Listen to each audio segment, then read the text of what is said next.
Bun găsit, dragi prieteni, la lecția de tarot dedicată Arcanei Majore numărul 5, intitulată Papa sau Marele Preot. Vă reamintesc că prin regula picturală a arcanelor învățăm că ceea ce este în stânga unei cărți reprezintă trecutul, introvertirea și pasivitatea. Ceea ce apare la dreapta unei cărți reprezintă viitorul, extrovertirea, acțiunea. Ceea ce apare în partea de sus a cărții reprezintă spiritualul și divinul. Ceea ce apare în partea de jos a cărții reprezintă concretul, viața materială. Capul unui personaj din tarot reprezintă intelectul, iar corpul personajului reprezintă acțiunea. În Arcana 5 avem un personaj așezat, ceea ce indică că este pasiv, dar privirea sa spre dreapta este întoarsă spre viitor, spre extrovertire, spre acțiune. Deci, avem un personaj care nu se mișcă, dar în spirit este activ. În acest sens, Papa se aseamănă mult cu Arcana 3, împărăteasa. Un personaj care gândește mult, spune lucruri, dar nu face ceva concret. Papa este asociat cu toate profesiile liberale care vizează consilierea consultantului și îl ajută să-și corigeze viața. De exemplu, mergeți și consultați un psiholog, un dascăl, un medic, un avocat, un notar, un duhovnic, care vă poate consilia în profesie sau în relația voastră de cuplu. Dar la rândul lor, psihologul, avocatul pot avea dificultăți în relația lor de cuplu. De aceea Papa vorbește mult, dar nu acționează. El este un consultant care vă spune: fă ceea ce-ți spun, nu ceea ce fac eu. Papa este un consilier care vă dă o teorie. Este cineva care vă dă o filozofie, vă dă o spiritualitate, dar nu este cineva necesar, capabil să aplice filozofia și spiritualitatea pe care o propovăduiește. Regula picturală a Arcanei 5 ne indică, precum în Arcana 3, împărăteasa, că există o mare activitate în sfera ideilor, indicată de coroana papală și crucea triplă în planul de sus al cărții, și mai puțin activitate în sfera corpului fizic. Diferența față de Arcana împărăteasa este că și coroana papală și crucea ating cadranul arcanei, ating divinul și spiritualul. Dacă împărăteasa era deschisă spre intelectualitate și viață terestră, intelectualul și spiritul papei este conectat la filozofie, la spiritual și la divin. Cu arhetipul papa intrăm într-o lume sacră, într-o lume arhetipală. Papa este asociat cu profesorul de școală primară, de școală secundară sau cu profesorul universitar. Este asociat cu învățătura religioasă, sacră sau filozofică. Arhetipul papa reprezintă perioada când aprofundăm ceva pentru a înțelege sensul cel mai profund posibil. Cum facem să înțelegem o carte de tarot în câteva minute? Trebuie să revenim mereu la esența cărții pentru a fi capabil să o adaptăm la orice situație pusă în discuție de un consultant. Esența arcanei Papa poate fi descrisă prin cuvintele cheie: aprofundare, valoare, orientare. În al 5-lea stadiu, nebunul se întâlnește cu învățătura sau cunoașterea așezată, impusă de societate. Această cunoaștere sau învățare aduce sau impune o credință. Papa poate reprezenta școala, instituția unde este un mentor, unde stai și asculți, a se vedea cei doi discipoli în fața Marelui Preot. Papa este un personaj care binecuvântează o cale și care ne cere să ne îndreptăm în direcția căii respective. Într-un tiraj, Papa va arăta întotdeauna că evenimentele se vor orienta spre o cale pozitivă, binecuvântată, o cale prescrisă fie de o lege, fie de o autoritate în particular, dar adesea în funcție de valorile filozofice, culturale și spirituale ale consultantului. Papa reprezintă felul de a trăi în funcție de propriile valori și de propriile credințe. Valorile și credințele ne determină să mergem din ce în ce mai departe, să aprofundăm calea aleasă. Papa va reprezenta pe cineva care studiază la universitate, care pregătește un doctorat sau o meserie. Papa reprezintă aprofundarea unei orientări, aprofundarea unei căi, a unor anumite valori. Arcana Papa reprezintă persoana specializată într-un domeniu care vizează consilierea, vindecarea și orientarea consultantului într-o direcție bună. Arcana Papa binecuvântează calea aleasă când este în poziție dreaptă, dar va excomunica când este în poziție răsturnată, pentru că aprofundarea este dificilă, valorile lipsesc și orientarea este greșită. Arcana Papa în poziție răsturnată avertizează consultantul că nu este pe calea cea bună, că a devenit îngust la minte, că a devenit sentimental. Arcana Papa poartă numărul 5. Această cifră a evoluat din realitatea lui 4 pentru a oferi deschidere dincolo de limitarea sa. Arcana Papa este întoarsă total ca poziție față de Arcana Împăratul, Marele Preot, este extrovertit, activ, privește în viitor, iar Împăratul este introvertit, pasiv, privește spre trecut. Arcana 5 arată că fiecare dintre noi ajungem să fim băgați într-o religie sau o credință.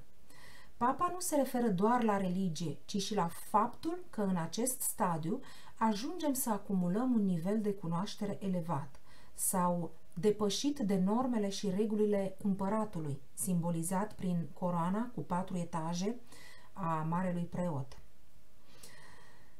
Papa face un pas în plus decât împăratul. Stabilește o punte care permite să meargă spre un ideal. În activitatea sa de profesor, este receptiv în planul spiritual și activ în planul terestru. Ceea ce primește de sus, transmite mai jos de el, discipolilor săi. În același mod, transmite rugăciunea acestora divinității, unind astfel cerul cu pământul. Putem spune că reprezintă un punct al întâlnirii contrariilor. Centrul dintre pământ și cer, dintre stânga și dreapta. Se află, deci, într-un loc de circulație între diferiți poli care pot comunica prin el. Cu o vedere pozitivă, Papa este un profesor, un inițiator, un ghid care ne indică o cale în viață.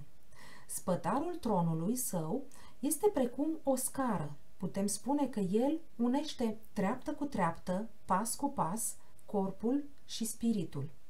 Crucea sa, cu 3 trepte, ne indică că a dominat lumea materiei, a emoțiilor și a intelectului, pentru a face o unitate. De asemenea, coroana cu 4 etaje reprezintă cele 4 instanțe ale ființei, care culminează într-un singur punct, în partea de sus, un simbol al unității interioare. Precum papesa, Papa are vocația încarnării unității divine pe care o transmite prin învățătura sa. La nivelul gâtului, fiermoarul verde a mantiei sale reprezintă un punct într-un cerc, simbol al ființei individuale, închisă în centrul său viu. De la acest principiu personal, el primește și transmite învățăturile sale. Se poate vedea munca imensă de concentrare pe care Papa a trebuit să o împlinească pentru a deveni ceea ce este. Simbolul punctului în cerc, la gâtul Papei, poate semăna cu un vortex care ne duce cu gândul la faptul că felul cum este transmisă o informație poate crea hipnoză în masă. Fiecare din mâinile sale poartă o cruce, semn că el acționează într-o manieră sacră și dezinteresată.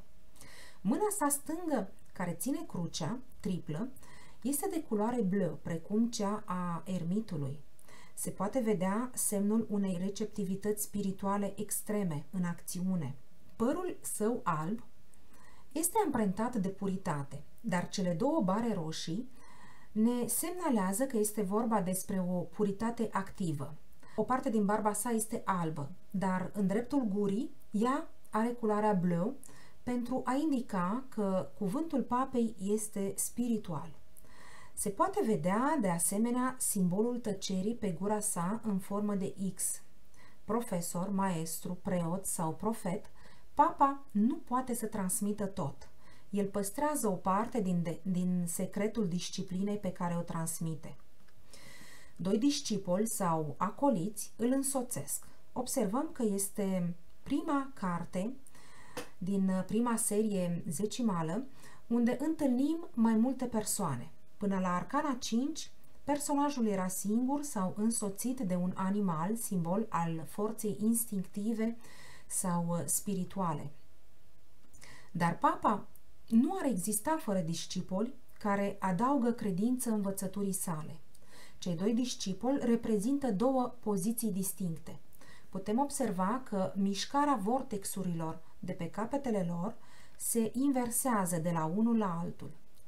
Capurile celor două persoane din fața papei sunt descoperite, iar părul lor este precum un vortex, simbol al conștiinței în dezvoltare sau al dogmaticii impuse.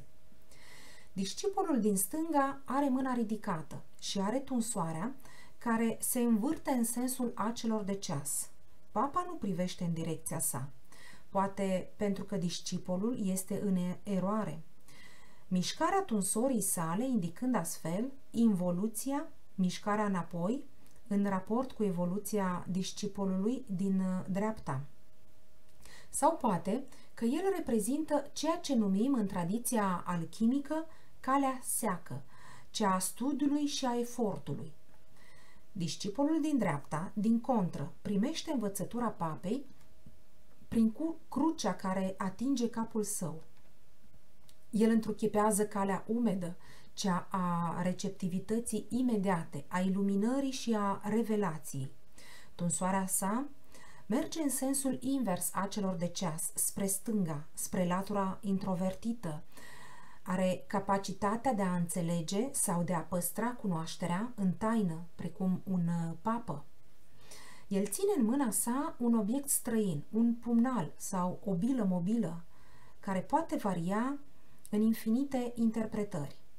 Discipolii îl venerează și îi urmează învățăturile sau, prin simbolistica cuțitului în mâna unuia dintre discipoli, apare mesajul trădării care poate veni de la unul din servitorii cei mai apropiați. Tocmai interpretările acestui simbol grafic al cuțitului ne conduc să studiem aspectul negativ al Arcanei 5, papa, de la un guru avid de bogăție la un tată abuziv sau profesor nedrept, ipocrit, pervers. Ca toate arcanele, papa posedă fațeta sa sumbră. Ne putem întreba despre forma vagă și misterioasă care se dezvăluie sub centura sa, punându-și de fapt la îndoială sexualitatea sa sau gustul puterii. Dar putem de asemenea spune că el transmite umanității credința pe care a primit-o, albastrul hainei sale se revarsă în planul material. Unul din discipoli are pălăria căzută pe umăr, dar pălăria în de culoare albastră sau galbenă, în funcție de setul de tarot de Marsilia, culoarea albastră sau galbenă simbolizând spiritualitatea și înțelepciunea, arată că discipolul s-a dezis de cunoașterea lui și este îndoctrinat de psihoza în masă. Papa privește dincolo de cei doi discipoli, căutând sclipirea din oameni și nu pe cei care vin și îl laudă. Papa are mâna dreaptă în poziție de binecuvântare sau de prana mudra, simbol al spiritului vieții. Practica mudrei, prana mudra, oferă energie și sănătate, îmbunătățește vederea, crește rezistența organismului la boli, reduce deficiența de vitamine și înlătură oboseala. În plus, reduce senzația de foame în timpul postului și oferă un somn bun. Este mudra practicată de preoți pentru binecuvântare. În asociere cu Arcana Papesa, Arcana Papa privește spre viitor. Fiecare principiu, feminin sau masculin, are rolul său aparte. Contrar Arcanei Papesa, Papa acționează în lume, Putem spune că se sprijină pe templu, a cărei ușă este închisă, pentru a ieși în public și a comunica experiența sa divină mulțimii. Simbolul monedelor de pe capetele discipolilor indică clar schimbul energetic care se face între planul material și cel spiritual, informațional. Învățătura se cere a fi plătită sau este oferită celor care plătesc. Arcana de tarot Papa este în legătură cu litera E și cifra 5. Din punct de vedere grafic, litera E este compusă dintr-un ax vertical, de care sunt atașate 3 bare orizontale. E se raportează la unitatea pe 3 planuri. El poate acționa pentru unitatea sufletului, spiritului și a corpului, sau poate acționa pentru unitatea gândirii, vorbirii și acțiunii. Prin extensie, această percepție aduce literei E cuvinte precum legătură, unire, aliniament, asemănare, fuziune. În numerologie, E este asociat cu cifra 5, deci importă caracteristicile și vibrația lui 5. Această asociere acordă literei E cuvinte precum dinamism, schimbare, curiozitate, mobilitate, adaptabilitate, transformare, mutație. Este interesant de observat că litera E se aseamănă cu un om în rugăciune și este în corespondență cu arcana Papa. Papa este figura masculină din tarot care trimite către credință și rugăciune. Arcana poartă numărul 5. Această cifră trimite către realitatea lui 4, împăratul, pentru a da o soluție situației sale și lasă loc unui nou ideal. 5 destabilizează stabilitatea lui 4 pentru a-l depăși. Papa este o ființă receptivă spre cer și activă spre pământ. Crucea sa arată că el a dominat lumea materiei, a emoțiilor și intelectul pentru a face o unitate. Papa reprezintă un pod, o pasarelă între două lumi, un intermediar între sus și jos. Papa posedă cunoașterea și o transmite în jurul său. Are vocația de a încarna unitatea divină și de a o preda. El iubește să comunice și să împartă cunoașterea sa. În același timp, când un subiect îl acaparează, poate avea dificultăți în a lăsa spațiu celuilalt să se exprime și atunci pare dogmatic în anumite privințe. Fără să-și dea seama, Papa caută să convingă pe celălalt decât să dialogheze cu el. Chiar dacă Papa inspiră o anumită siguranță când se adresează altora, asta nu îl împiedică să caute în interiorul său și să găsească îndoieli. Această stare poate să-l conducă să repună totul în discuție. Papa are nevoie de celălalt. Fără cineva care să-l îndrume sau să-l ajute, Papa poate avea sentimentul de a fi inutil.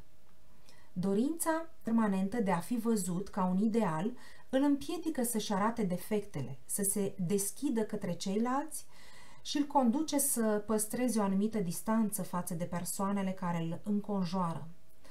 Papa poate atunci avea senzația de a fi diferit. Îi este greu să-și găsească loc în această lume sau de a avea sentimentul de a nu fi cu adevărat aproape de oameni.